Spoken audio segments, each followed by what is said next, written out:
(64페이지)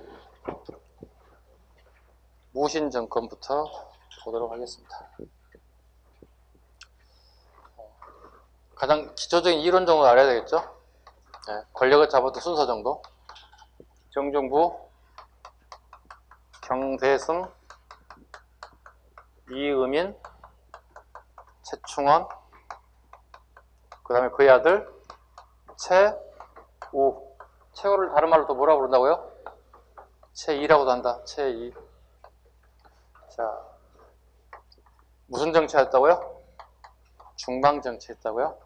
경대승이요? 마찬가지로 중방 정치했다고. 대신에 경대승은 중부를 살해했기 때문에 자기 신변을 보호하기 위해서 만든 게 뭐라고요? 도방이라고요. 이건 신변 보호입니다. 네. 신변 보호 목적이고요. 중방은 기존에 있었던 뭐예요? 군사 합의체 기구라고요. 군사 합의체 기구입니다. 기존에 있던 걸 활용하는 거예요. 여기는 어떤 사람들이 주로 합의체 기구에 들어나요? 상장군과 대장군 중심의 국가 중심 운영 체계입니다. 상장군, 대장군 중심. 이의민 갑니다. 이의민도 마찬가지로 똑같이 중방정치를 한다고요. 중방정치. 대신에 도방이 안 나와요. 왜? 경대승이 30살에 요절해 버린다고요. 30살에 요절해요. 이의민이 굳이 경대승을 죽여야 할 필요가 없어요. 요절했기 때문에. 자기는 중방만 필요하지 여기는 도방이 등장하지 않아요. 최충원 갑니다. 최충원 이의민을 죽여요. 왜요? 이의민이 역모를 깨하고 있다고요. 역모를 깨하고 있다고요. 신라를 부흥시키고 본인이 왕이 되고 싶은 야망을 꾸고 있다고요. 이걸 들통난다고요. 그래서 최충원이 이걸 제거하게 된다고요. 그래서 최충원은 마찬가지죠. 상대방을 죽여도 똑같이 도방이 설치된다고요. 그런데 더 한층 강화됐다고요. 집 안쪽과 집 바깥쪽과 같이 경비가 강화됐다고요. 그래서 예도방과 내도방. 이거 7급하는 사람 무조건 잡아야 돼. 최충원은 예도방과 내도방을 같이 잡았다고. 도방할 때 예도방, 내도방 나오면 무조건 최충원이에요. 이거. 그죠? 그 다음에 중방 정치를 하는 게 아니라 새롭게 만들었다고요. 뭐라고요? 교정도감이라고요. 교정도감을 통해서 정치를 하게 된다고요. 교정도감 밑에 다시 장관 하나 임명한다고요. 뭐예요? 교정별감이라고요. 이때부터 교정별감도 등장해요. 네. 교정별감도 일종의 장관입니다. 네.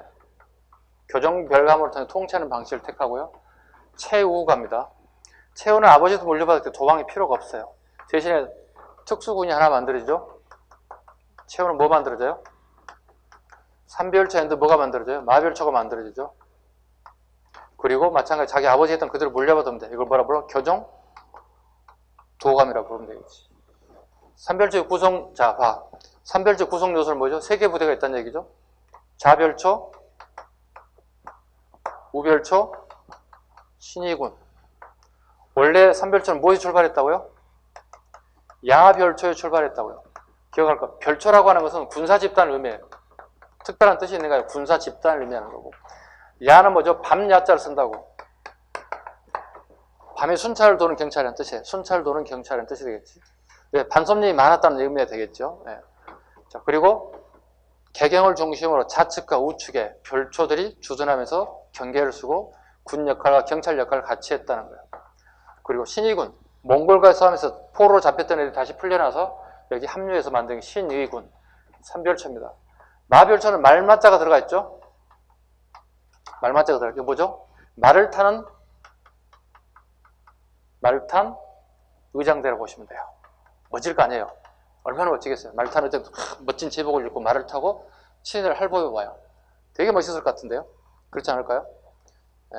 우리 정조 손하산 행차할 때 보시면 되게 멋있거든요. TV 볼 땐 별로 못 없는데요. 가서 현장에 가서 보면 되게 실감나요. 왜? 이 말소리가 죽이거든. 발굽소리가 죽이거든. 이 돌에 따르닥 따르닥. 이게 한 50마리 100마리 가봐요. 따르닥 따르닥. 음악소리 같아요. 멋져요. 이게 최후 정권식입니다.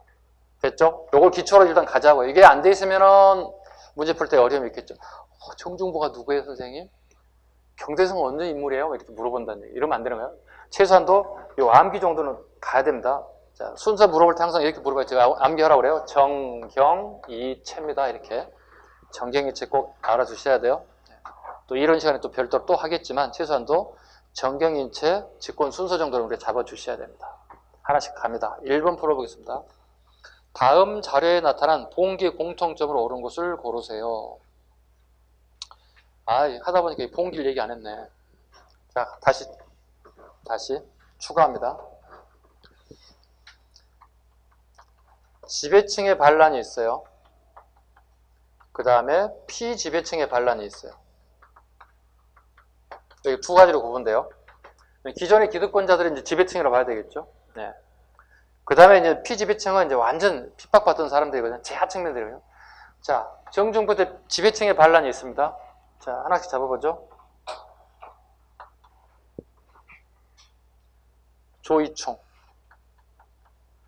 조이총의 난, 김보당의 난, 그 다음에 교정승려의 난,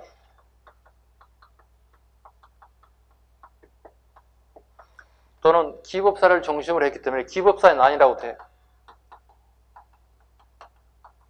네, 이렇게. 이게 지배계층의 반란이에요. 나는 정중과 같은 무인 계급 싫다는 거예요. 네, 지배층의 반란. 피지배층의 반란도 있습니다. 네, 이게 공주 명학소 사건입니다. 공주 명학소의 난입니다. 누구죠, 여기? 망이 망소의 난입니다. 쉽게 얘기해서. 망이 망소의가 난을 일으켰다. 평생 동안에 공주에서 수탄을 만드는 건 있을 수 없다. 자, 경대승 때 봅니다. 경대승 때 지배층이 아니라 피지배층의 반란이 하나 있습니다. 전주입니다. 전주 간노의 난입니다. 전주 간노의 난. 이음인 갑니다. 이음에 김삼이와 효심의 난이 있습니다. 김삼이, 효심이 난이 있습니다. 이 사람들이 신라 부운동과 같이 이음인과 커넥션이 연결되어 있습니다. 김삼이는 경상북도 청도에서, 효심이는 울주에서, 오늘 울산 강릉시가 되겠죠? 울주에서 난을 일으켰습니다. 최충원 시기에 대표적인 피지배층 반란이 있죠. 만적의 난입니다. 만적의 난입니다. 물론 먼저 사전에 들켜서 처벌을 받게 되죠. 최소한도 이 정도로 한번 알고 가보자고요. 네. 이런 시간에 또 할 거고, 문제풀이도 계속 또 할 거고, 계속 끊임없이 할 겁니다. 자, 이제 문제 풀겠습니다. 자, 보험기의 공통점 옳은 걸로 고르세요. 망이망소이 잡았죠? 망이망소이 여기입니다. 중중품. 최근 트렌드는 요겁니다. 요게 언제인지 물어보는 거예요. 이렇게 연결할 줄 아는 거 뭘 끊임없이 물어보는 거예요. 어느 권력자가 잡혔을 때 난이 일어난지 끊임없이 물어본다고요. 예, 매칭을 좀 잘해보시기 바랍니다. 정중부 때, 경대승 때, 이민 때, 최충원 때 매칭을 좀 잘했으면 좋겠어요. 자, 명학소의 난, 제 위에 나와야 되겠죠. 자, 남방의 도적이 봉기가 있는데 두 번째 주문이에요. 그 중에 그 큰 세력이, 큰 자인 김삼이는 운문에 천거하고 효심은 초전의 운과에 떠돌아다니는 자들이 불러 모아 주현을 공격했다. 김삼이 효심 여기죠? 김삼이 효심 여기 이민식 이렇게 잡으시면 되겠죠? 자, 문제 풉니다. 신라 부흥을 내세웠다. 신라 부흥은 방금 얘기했던 김삼이 효심 말고 또 있어요. 그 앞에 나온 사람이 또 있어요. 이걸 동경의 난이라고 불러요. 동경의 난. 동경의 난이다. 동경은 어느 지역을 지칭하는 거죠? 경주죠. 동쪽에서도 동경이라는 얘기예요. 경주에서 밀란이 발생됐다. 이게 일종의 신라 부흥운동과 밀접한 관련이 있다. 그 대표적인 사람이 누구예요? 여기에 이비하고 패자라는 사람이 중심이 돼서 동경의 날 신라 부흥운동을 깨했다. 두 번째, 무신정권기에 발생하였다. 예, 전부 다 무신정권기에 발생. 답은 2번이 돼야 되는 거고요. 몽골의 침입에 한가했다. 몽골의 침입에 한가했다.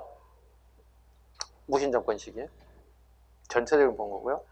그 다음에 원간섭기 건무세주 수탈에 저항했다. 이거 무신정권 이후의 내용이고요. 임술련 농민봉기가 확산되었다. 임술련 농민봉기는 우리 알다시피 한참 뒤에 1862년 얘기입니다. 예.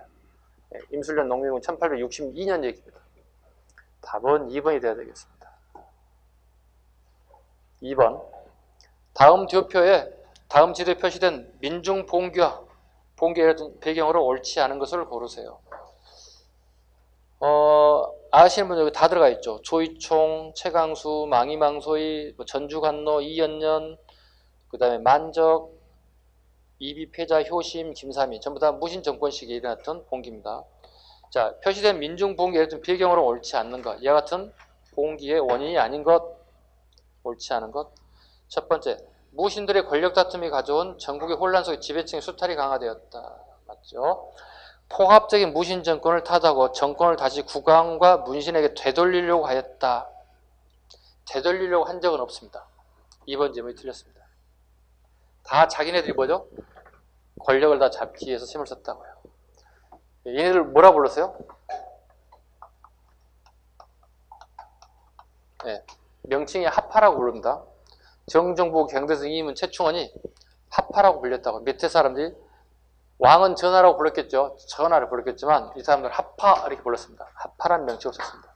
하파라는 명칭을 썼다. 이런 것도 적어놔야 돼. 선택 지문 같은 거 나올 때 틀리면 안 돼. 답은 2번이 되겠습니다. 3번 문제로 바로 가겠습니다. 자, 3번. 다음과 같은 주장이 제기된 시계 사회현상으로 가장 적절한 것을 고르세요. 자, 보겠습니다. 지금 불교계를 보면 아침 저녁을 행하는 일들이 비록 부처의 법에 의지하였다고 하나 자신을 내세우고 이익을 구하는 데 열중하며 세속의 일에 골몰합니다. 도덕을 닦지 않고 옷과 밥만 허비하니 비록 출가했다고 하나 무슨 덕이 있겠습니까? 마땅히 명예와 이익을 버리고 살림에 운둔하여 항상 선을 익히고 지혜를 고르는 데 힘쓰면서 애불하고 경전을 읽으며 힘들어 일하여 하는 것에 이르기까지 각자 맡은 바를 임무에 따르도록 경영하도록 하여야 합니다. 여기 최충원 정권 와보세요. 최충원 정권 시기에 진우를 후원합니다. 조계종입니다. 조계종을 후원했다. 지금 여기 나온 인물은 진울입니다. 최충원 나오면 스님 나오면 무조건 진울로 가야 됩니다. 진울. 됐죠? 원래 진울이 처음 결사운동을 한 것은 대구에서 출발하죠. 대구 팔공산에서 출발합니다. 대구 팔공산에서. 그러는 다음에 순천으로 가게 되죠. 네. 오늘날 순천 송광사까지 오게 되는 거죠. 송광사 이름이 오기 전에 최충원이 사액사원을 만들어준다고요. 여기에서 이렇게 올 때 이름을 수선사라고 이름을 지어준다고. 수선사. 그래서 송광사에서 하는 게 뭐예요? 수선사 결사운동이 벌어졌다 이렇게 불려요. 결사. 오늘날 송광사 얘기하는 거예요. 그냥 송광사를 명칭 삼가지 않은 시기니까. 수선사 결사운동이 벌어졌다 이렇게 하는 거예요. 결사란 종교적 뜻을 같이 하는 사람들의 모임이란 뜻이에요. 결사란 단어는 일종의 다른 말로 표현하면 뭐죠? 신앙 결사운동이라고 표현할 수 있죠. 수선사란 내 몸을 갈고 닦는데 중심이 되어야 한다는 뜻이에요. 수선사란 내 몸을 갈고 닦아야 한다. 교정승려처럼 부패하거나 다른 욕심을 가져서는 안 된다. 즉 승려 본연의 자세를 잃어버렸다는 거, 비판하는 거예요. 이게 수선사 결사운동입니다. 이게 진울입니다. 최충원의 조교정으로 지원을 받는 게 최충원이었다. 왜요? 정화운동 하겠다니까 지원해 주겠죠. 진울입니다. 꼭 잡으셔야 돼. 최충원 나오면 무조건 뭐예요? 진울입니다. 살펴보죠. 가장 적절한 것. 이 시기에 제기된 사회현상. 변발, 호복, 조언 등이 풍습했다. 이것은 원간섭기. 무신정권 이후에 나타난 얘기죠. 13세기 상황이죠. 가묘를 세워 제사를 하는 예제가 확산되었다. 이건 성리학에 들어오는 때예요. 고려 말부터 조선까지가 이게 성리학의 최고 전성기가 이루어지는 거죠. 가묘를 지었다. 사당을 지었다는 뜻이야. 집에다가. 부모님이 돌아가셨다. 성리학의 율법에 따라서 집을 짓고 거기에 매일 제사 지는 공간을 만들어냈다. 고려 말에서 조선까지 성리학이 유래되고 난 이후 시기를 얘기합니다. 지방에는 호족이라 불리는 새로운 세력이 성장하였다. 호족이라는 것은 아까 얘기했다시피 처음 했던 거. 우리 신라 말에 처음으로 호족이 등장해요. 신라 말 때 고려 첫 때. 신라 말 고려 첫 때 호족이 처음 등장합니다. 기억나시죠? 호족, 선종, 풍수지리, 육두품 다 반신라적 성향이 나고 이때 호족이 처음 등장합니다. 김삼이, 효심이, 봉기를 비롯한 농민의 천민의 봉기가 자주 일어났다. 자, 여기죠. 답은 이걸로 하겠지만 최충원 하면 가장 더 가까운 답은 만적으로 하는 게 훨씬 더 효과적입니다. 그죠? 네. 문제를 만들어 놓고 봤더니 이걸 여러분한테 바꾸라 할까 말까 하려다가 일단 플러스 이렇게 여기다가 김삼이, 효시 플러스 여기다가 만적에다가 체크해 놓을까요? 더 정확한 답을 요구한다면 최충원의 진술과 관련되어 있기 때문에 더 정확한 답은 만적의 난으로 하는 게 훨씬 더 정확도가 커진답니다. 플러스 만적의 난으로 하는 게 훨씬 더 정확도가 있습니다. 4번. 다음 상소문이 제기된 시기의 사건으로 가장 근접한 것. 상소문이라고 그랬어요. 상소문. 무신정권 시기의 상소문 누가 있어요? 아까 쭉 적어놨잖아요. 최충원의 봉사 10조. 봉사라는 어떻게 글을 쓰고 이렇게 봉했다는 왕에게만 볼 수 있게 딱 봉했다는 얘기 보지 못할까? 봉사 10조. 1, 2, 3, 4, 5. 우리 잠깐 필요한 것 제가 쭉 적어드렸죠. 자, 보자고요. 국왕의 참의설을 믿어 새로 지은 궁궐에 들지 않고 있는데 길리를 택하여 들어오세요. 근래의 관제에 끝나게 많은 관직을 지어서 녹봉이 부족하게 됐으니 원제도에 따라서 관리를 수에 줄이세요. 이거 아무리 했죠. 숫자가 많습니다. 줄이세요. 근래 배설하시니 공사전을 빼앗아 토지를 변병하고 국가의 수입이 줄고 군사가 부족하게 되니 토지 대장에 따라 원주인에게 돌려주세요. 그래놓고는 자기는 어떻게 봤어? 진주 목에 있는 토지를 다 받아갔어. 말뿐이에요. 세 번째. 네 번째. 세금을 거두는데 향료의 행포와 건세가에 거듭되는 징수로 백성의 생활이 곤란하니 유능한 수령을 파견하여 금지하세요. 세금 적게 거두란 얘기. 근래 각 지역의 관리들은 곡물진상을 구시로 약탈행위를 일삼고 사치하기도 하니 곡물진상을 금해주세요. 이 상소문이 제기된 시기의 사실로 가장 근접한 건 뭐냐고 물었어요. 최충원 시기입니다. 최충원 시기입니다. 최충원의 최측근 인사가 누구라고 그랬어요? 문인 중에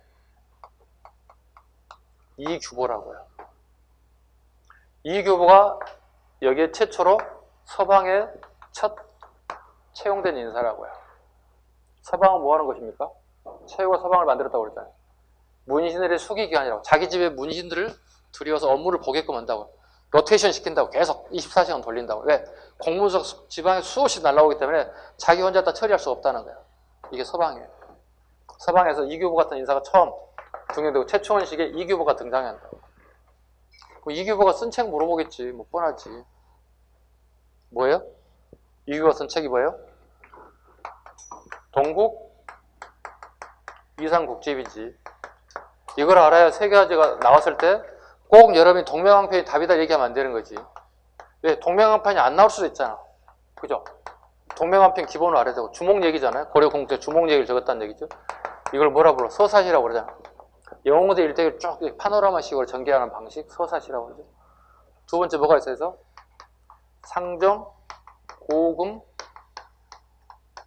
예문이 1234년에 만들어졌다는 기록이 있죠. 기록이 있습니다. 최초에 뭐가 되는 거지 이게? 발견된다면 금속 활자본이 되겠죠. 세계 최고의 금속 활자본이 되겠죠. 근데 발견이 되지 않았기 때문에 기록상에만 최고가 되는 거죠. 1234년에 만들어진 상정, 고금, 예문. 다른 게 아니고 궁궐에서 하는 예법에 대한 서적입니다. 세 번째. 글씨 잘 쓴 사람들이 적혀 있네요. 신품, 사현, 유신, 탄현, 최우, 김생. 여기가 고려 사람이고요. 여기는 통일신라 시대 하대 사람입니다. 글씨 잘 쓴 유신, 탄현, 최우. 이게 전부 다 동국이상국에 다 실려 있다고요. 이규보가 이 시기에 썼다고요. 그렇다면 여기에 동명왕편을 지었다. 이거 하나만 가지고는 안 되겠지. 다 잡아야 되겠죠. 어떤 게 나올지 모르니까 세 가지 다 기본적으로 잡아야 되겠죠. 자, 선택지 틀린 지문 갑니다. 1번 12목을 설치했다. 이건 성종. 12목에 뭘 파견합니까? 목사를 파견하죠. 목사를 파견. 12목 이용을 하진 않죠. 8목으로 축소되죠. 그죠? 8목으로 축소한 왕도 알아야 되겠죠. 현종. 성종 12목, 현종 8목. 인구수가 감소함을 해서 12목에서 8목으로 감소하는 것들. 동명안배에 지어졌다. 답은 2번이 돼야 되겠죠. 전국을 5도 양계로 구획했다. 5도 양계로 구획했다. 성종 때 출발했던 것들이 현종 때 가서 완성이 되기 시작했다. 사신간 제도, 기인 제도가 있었죠. 사신간, 기인 제도는 태족 왕건식이죠. 사신간과 기인 제도. 사신간은 지방에 있는 호족과 부호장의 임명권을 가지게 주는 거죠. 권한과 책임을 주어주는 거죠. 그 다음에 기인 제도. 지방 호족들 믿을 수가 없다는 거예요. 예. 그 아이들을, 자제들을, 호족의 자제를 잡아다가 서울에, 개경에 세워놨다. 이게 바꿔봐야 되잖아요. 무슨, 어떻게 하라고 그랬죠? 궁궐을 수기한 수기병으로 쓴다고. 써놓으세요. 기인제도는 애들, 자제들 잡아놓는다면 수기병을 쓴다고. 궁궐 수기병. 숙비, 병. 머무르는 숙, 지킬 있자. 궁궐에 머물러서 지킨다. 수기병을 하고 있다고요? 밥값은 해야지. 밥 주니까 밥값은 해야지. 이게 기인제도다. 유사한 게 하나 있죠. 통일신라 뭐가 있었습니까? 상수리제도와 기인제도 구분해야 돼. 통일신라는 상수리제도, 고려는 기인제도, 조선은요 경제리제도. 다 유사합니다. 지방 호족들을 믿을 수가 없다는 거야. 상수리, 기인제도, 경제리도. 가끔 상수리하고 기인제도를 살짝 바꾸는 경우가 있어요. 함정에 빠지시면 안 돼요. 그 다음에 향소 부곡을 일반 구역으로 바꿨다. 다르게 표현하면 향수 부곡이 소멸됐다는 얘기가 되는 거죠. 이건 조선 초에 가야 돼. 조선 초가 가야만이 향수 부곡이 소멸됩니다. 자, 그러면 조선 초에 양이 증가될까 감소할까? 증가하지. 해방됐으니까. 네, 증가되겠지. 5번 가겠습니다. 5번 문제. 자, 다음 시나리오의 상황 이후에 전개된 사실 옳은 것을 고르세요. 보현원 행차에 보현원만 하나만 가지고도 잡아야 돼. 보현원 밑줄 그어야 돼. 보현원. 무슨 사건이 벌어진 거예요? 정중부가 난을 일으킨 것이에요. 정중부가 보현원이라고 하는 절에서 무관복장을 해도 모두 다 죽이라고 얘기하죠. 무관복장을 해도 모두 죽여달라. 아니, 문관복장을, 죄송합니다. 큰일 날 뻔했네. 무관이 무관을 죽이면 안 되지. 문관복장을 하는 자를 모두 때려 죽이라고 얘기하거든요. 보현원에서요. 그동안 쌓였던 게 폭발한 거예요. 어느 날 갑자기 그냥 앵 하고 한 게 아니고요. 읽어보겠습니다. 왕의 명령으로 수바퀴를 하던 중, 수바퀴는 무예 게임이에요. 그러니까 그 창이나 칼을 들고 하는 게 아니라 손으로 한다는데 손숫자니까 수바퀴예요. 오늘날의 태권도나 태견 정도 생각하면 돼요. 수바퀴를 하던 중 대장군 이소홍이 상대를 이기지 못하고 도망가자 문신 할례가 이소홍을 만났습니다. 할례, 이소홍 뺨을 때리며 대장군이라는 자가 어찌 병사 한 명을 이기지 못하느냐. 이소홍, 뺨을 맞고 계단 아래로 떨어져 내가 젊은 문신에게 이런 수모를 당한단 말인가. 그 옆에 보고 있던 정중부가 나섭니다. 성난 목소리로 내 이놈 할례야. 이소홍이 비록 무신이긴 하나 벼슬이 산품인데 어찌 이처럼 심하게 모욕하는 것이냐. 이게 빠진 부분이 막 수염에다 막 불도 태우고 이런다고요. 얘들에게 수염을 길잖아요. 그죠? 불 태운다고요. 화상도 있고 이런다고. 그동안에 쌓였던 것들입니다. 문신들이 무신에 대한 그런 어떤 그 폭압적인 것들, 그 다음에 사람 취급하지 않는 것들이 폭발하게 됩니다. 그러면서 쟤네들은 매일 절간에 놀려다니면서 왕을 데리고 절간에 가서 술 처먹고 여자 와서 술 따르게 하고 춤추게 하고 고기 구워 먹고 절에서 하지 말아야 할 것들만 골라서 한다고. 이게 이제 폭발하는 거예요. 이게 쉽게 얘기해서. 이게 일명 정중부가 난을 일으킨 사건이 되겠습니다.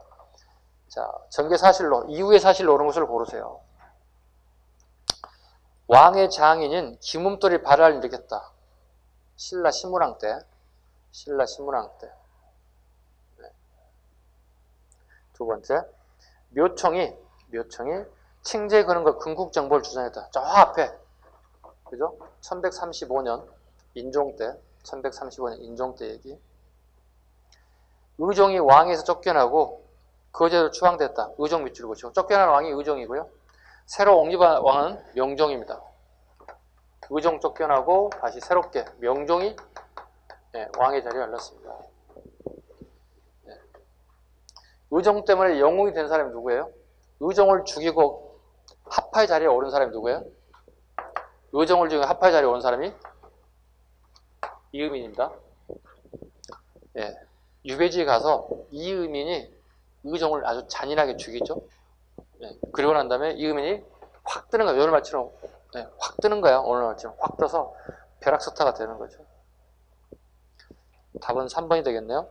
이자겸이 왕실의 예책에 대해 권력을 독점하였다. 아까 방금 했던 인종 때 1126년의 얘기입니다. 인종 때 1126년 얘기입니다. 김부식이 서경의 반란군을 진압하게 출정하였다.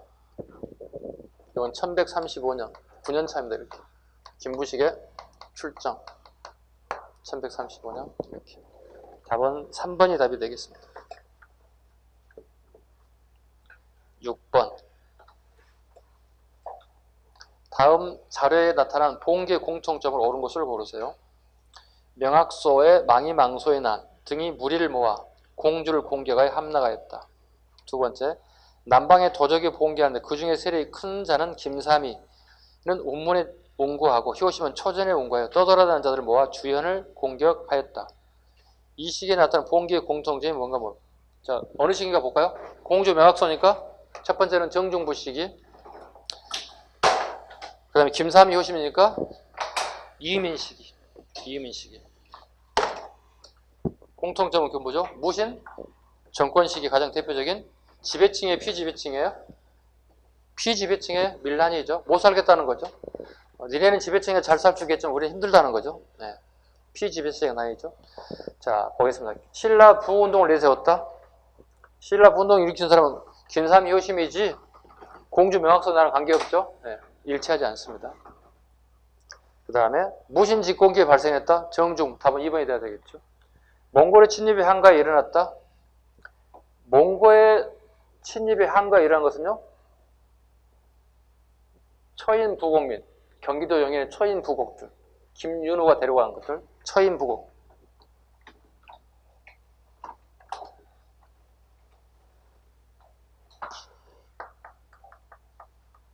용인이죠. 오늘날에 처인 부곡민들이 김윤호와 힘을 합치죠.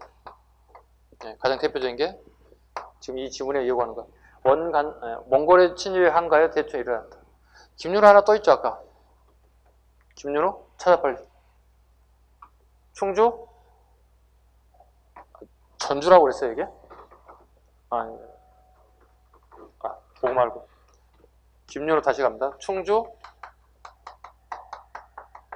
간노이나 몽골 침입 때 이건 충주입니다.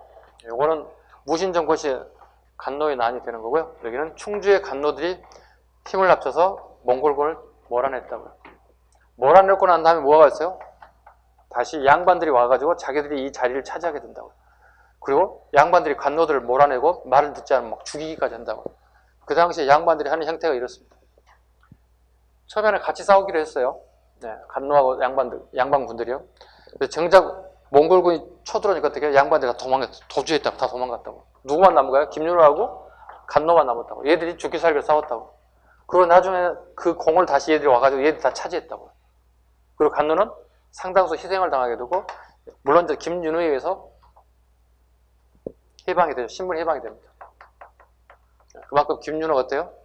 자신은 승병이기 때문에 커다란 관직이 필요 없는 사람이거든요. 그래서 나보다는 내가 약속을 지키겠다고 약속했던 이자들에게 신분 성량을 시켜달라고 요구해. 다 성량시켜줍니다. 국가에서도요. 네. 당연히 해야 되겠죠. 네. 그 당시 우리 이정자들, 그 다음에 우리 양반 계층들이 어떤 정신 상태를 가지고 있는지 알 수 있겠죠. 내 생명의 위험을 받으면 도망가는 거고, 끝나고 나면 그걸 내 공으로 다 돌리는 거고, 반대하는 애들 갖다가 처벌하고 죽이고 모함하고, 네. 이런 형태를 취했습니다. 나라가 위급한 상황에서 정작 최하층에서 열심히 싸운 반면에 이정자들과 양반 계층들은 국민의 눈에는 거의 사람으로 안 보이는 형태를 취하고 있지 않나, 이렇게 가장 한심스러운 모습입니다. 자, 이렇게 풀고요. 그 다음에 고려 후기 사회 문화 파트를 가야 되는데 많이 풀지 못할 것 같은데 좀 애매모호한데 풀기가 몇 문제 풀고 끝나야 되는데 요건 다음 시간에 푸는 걸로 가야 되겠는데 도저히 안 되겠는데 시간이 좀 애매모호한데. 10분 정도 돼야 되는데.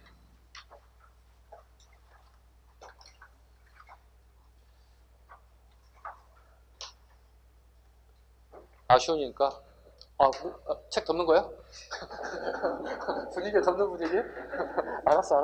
네, 알았어. 여기까지 풀고요. 네, 여기까지 풀고 다음 시간에 뵙도록 하겠습니다. 자, 오늘 수고하셨습니다. 네.